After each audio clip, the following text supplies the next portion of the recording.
नमस्कार।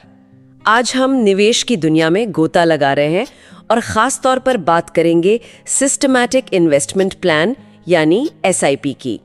हमारे पास कुछ लेख और वीडियो ट्रांसक्रिप्ट्स हैं जो इस पर काफ़ी कुछ बताते हैं। तो कोशिश ये रहेगी कि इन सब स्रोतों से निचोड़ निकालें और समझें कि SIP आखिर है क्या, कब शुरू करना चाहिए और हाँ, अगर बाजार नीचे जाए तो क्या करना है, ये PPF वगैरह से कैसे अलग है, महंगाई का क्या चक्कर है, ये सब देखेंगे। बिल्कुल।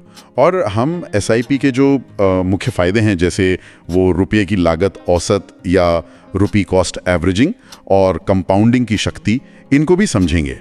और ये कि जल्दी शुरू करना क्यों इतना ज़रूरी है, चाहे कोई 20 का हो, 30 का हो या 50 का। हाँ, तो सबसे पहले यही समझते हैं कि ये SIP चीज़ क्या है। स्रोतों में बार बार आ रहा है कि ये एक अनुशासित तरीका है, मतलब म्यूचुअल फंड में रेगुलरली जैसे हर महीने एक फिक्स्ड अमाउंट निवेश करना। जी, और ये ऑटोमेटिक होता है, आपके बैंक अकाउंट से पैसा कट जाता है। इसमें जो सबसे बड़ा फायदा है वो है रुपये की लागत औसत। अच्छा, वो कैसे काम करता है? देखिए, जब बाजार गिरता है तो आपकी उसी तय रकम में, मतलब मान लीजिए 1000 रुपये महीना, उसमें ज्यादा यूनिट्स आ जाती हैं। और जब बाजार ऊपर जाता है तो उसी 1000 रुपये में कम यूनिट्स मिलती हैं। हाँ, क्योंकि दाम बढ़ गया। बिल्कुल। तो लंबे समय में आपकी औसत खरीद कीमत कम हो जाती है। आपको ये सोचने की जरूरत नहीं पड़ती कि बाजार कब ऊपर जाएगा, कब नीचे। और सबसे अच्छी बात, आप 100 रुपए या 500 रुपए जैसी छोटी रकम से भी शुरू कर सकते हैं। ये बहुत जरूरी बात है। अच्छा, एक सवाल जो हमेशा आता है, शुरू करने का सही समय क्या है? क्या कोई बेस्ट एज है? इस पर तो सारे श्रुत एक मत है और वो कहते हैं जितनी जल्दी हो सके उतना अच्छा। असल में अभी सबसे सही समय है। अब मतलब कोई मुहूर्त नहीं? कोई मुहूर्त नहीं। देखिए, समय का बहुत बड़ा रोल है। अगर कोई अपनी 20s में शुरू करता है ना, तो कंपाउंडिंग के लिए दशकों का समय मिलता है। वो छोटी सी रकम भी बढ़ते बढ़ते काफी बड़ी हो सकती है। हाँ, वो चक्रवृद्धि ब्याज वाला जादू। भाई 30s में भी शुरू करना बहुत अच्छा है। हाँ, 40s या 50s में शायद रिटायरमेंट के लिए फंड बनाने पर ज्यादा ध्यान देना होगा और उतना ही कॉर्पोरेट जमा करने के लिए शायद मंथली ज्यादा पैसा डालना पड़े। और हाँ, आजकल तो नाबालिगों के लिए भी शुरू कर सकते हैं। लेकिन फिर वो डर आता है बाजार गिरने का। एक जगह वो जयपुर के राजेश का उदाहरण था, है ना, जो सोच रहे थे कि बाजार गिर रहा है, SIP बंद कर दूं। ये तो बहुत लोगों के मन में आता होगा। आता है, बिल्कुल आता है। लेकिन स्रोत यही समझा रहे हैं कि बाजार में करेक्शन, मतलब जब 10% या उससे ज्यादा की गिरावट आती है, वो कई बार एक हेल्दी साइन होता है। इससे ना वो बबल नहीं बनता। अच्छा। और ऐसे में SIP रोकना तो मतलब जिस अनुशासन के लिए शुरू किया था वही खत्म कर देना हुआ। असल में ये तो कम दाम पर ज्यादा यूनिट्स खरीदने का मौका है, वही रुपी कॉस्ट एवरेजिंग वाली बात। हाँ, वो तो है, टिके रहना जरूरी है। बिल्कुल। एक स्रोत में यह भी था कि बाजार के कुछ बेहतरीन दिन अगर मिस हो गए ना, तो लंबे समय के रिटर्न पर बहुत फर्क पड़ जाता है। और हाँ, जल्दी पैसा निकालने पर एग्जिट लोड भी लग सकता है, ये भी ध्यान रखना चाहिए। ठीक है। अच्छा, एक और तुलना अक्सर होती है SIP बनाम PPF यानी पब्लिक प्रोविडेंट फंड। इनमें क्या मुख्य अंतर है? देखिए, मुख्य अंतर है जोखिम और रिटर्न का।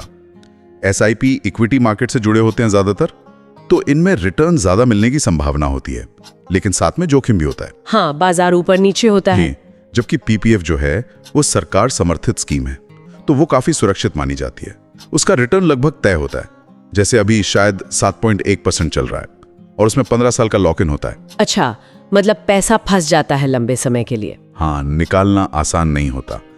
SIP ज्यादा लिक्विड होते हैं, मतलब जरूरत पड़ने पर आप पैसा निकाल सकते हैं, बस वो ELSS वाले फंड छोड़कर, जिनमें 3 साल का लॉक इन होता है टैक्स बचाने के लिए। तो चुनाव निवेशक पर है कि वो कितना जोखिम ले सकता है और उसके लक्ष्य क्या हैं। और कभी-कभी लोग SIP और म्यूचुअल फंड में ही कंफ्यूज हो जाते हैं। क्या SIP एक तरह का म्यूचुअल फंड है? नहीं, ये समझना जरूरी है। देखिए, म्यूचुअल फंड तो वो चीज है जिसमें आप पैसा लगा रहे हैं, जैसे कोई इक्विटी फंड हो गया या डेट फंड हो गया। ये एक तरह का निवेश का साधन है। अच्छा। और SIP उस साधन में, मतलब उस म्यूचुअल फंड में पैसा लगाने का एक तरीका है। आप चाहें तो हर महीने थोड़ा थोड़ा SIP के जरिए लगाएं, या फिर एक साथ एक बड़ी रकम लगा दें, जिसे एक मुश्त या लमसम कहते हैं। समझ गई। तो SIP तरीका है, म्यूचुअल फंड साधन। अब निवेश के तरीकों की बात हो गई, पर एक बड़ा सवाल ये भी है कि निवेश क्यों करें? यहीं पर वो महंगाई वाली बात आती है ना? एक स्रोत ने इसे साइलेंट किलर कहा था शायद। बिल्कुल सही। महंगाई चुपचाप आपकी बचत की कीमत कम करती रहती है।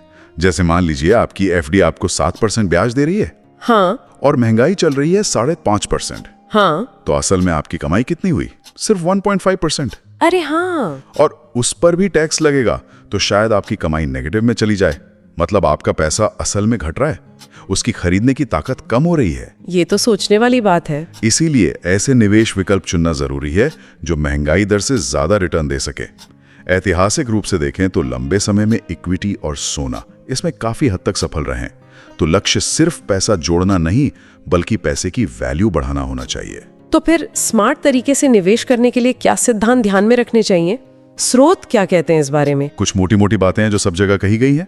पहली तो विविधीकरण यानी डाइवर्सिफिकेशन, मतलब अपना सारा पैसा एक जगह मत लगाओ। थोड़ा इक्विटी में, थोड़ा बॉन्ड में, थोड़ा सोने में, शायद रियल एस्टेट में, ऐसे फैला दो। हाँ, ताकि जोखिम बढ़ जाए। बिल्कुल। दूसरा, लंबे समय का नजरिया रखो। रोज रोज बाजार देखने से घबराहट ही होती है। लंबे समय के लिए निवेशित रहो। तीसरा, अपने वित्तीय लक्ष्य साफ रखो। क्यों पैसा जोड़ रहे हो? घर के लिए, बच्चों की पढ़ाई के लिए, रिटायरमेंट के लिए। लक्ष्य साफ होंगे तो निवेश चुनना आसान होगा। जी। चौथा, निवेश करने से पहले थोड़ी बहुत रिसर्च जरूर करो। और पांचवा, अगर जरूरत महसूस हो तो किसी अच्छे पेशेवर सलाहकार जैसे सेबी रजिस्टर्ड निवेश सलाहकार यानी RIA से सलाह लो। ठीक है, और मान लीजिए किसी को अब शुरू करना है तो कैसे करें? क्या तरीके हैं? कई तरीके हैं। आप सीधे AMC यानी जो कंपनी फंड चलाती है उनकी वेबसाइट से कर सकते हैं, या किसी म्यूचुअल फंड डिस्ट्रीब्यूटर के जरिए, या फिर किसी RIA की मदद ले सकते हैं। आजकल बहुत सारे ऑनलाइन प्लेटफॉर्म और मोबाइल ऐप भी हैं। बैंक भी ये सुविधा देते हैं।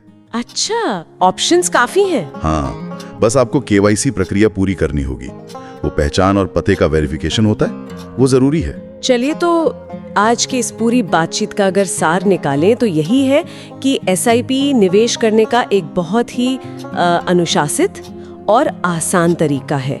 जल्दी शुरू करने से कंपाउंडिंग का फायदा मिलता है और बाजार गिरे तो घबराना नहीं है, बल्कि निवेश जारी रखना लंबे समय में फायदेमंद हो सकता है। बिल्कुल। और साथ में महंगाई के असर को समझना बहुत जरूरी है और ऐसे निवेश चुनने चाहिए जो उसे मात दे सके।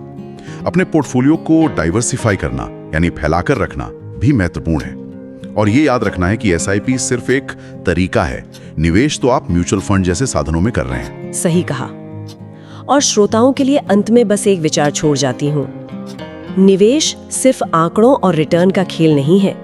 ये असल में आपके जीवन के लक्ष्यों को पाने का एक जरिया है। चाहे वो अपना घर खरीदना हो, बच्चों की अच्छी शिक्षा हो, या फिर एक आरामदायक रिटायरमेंट।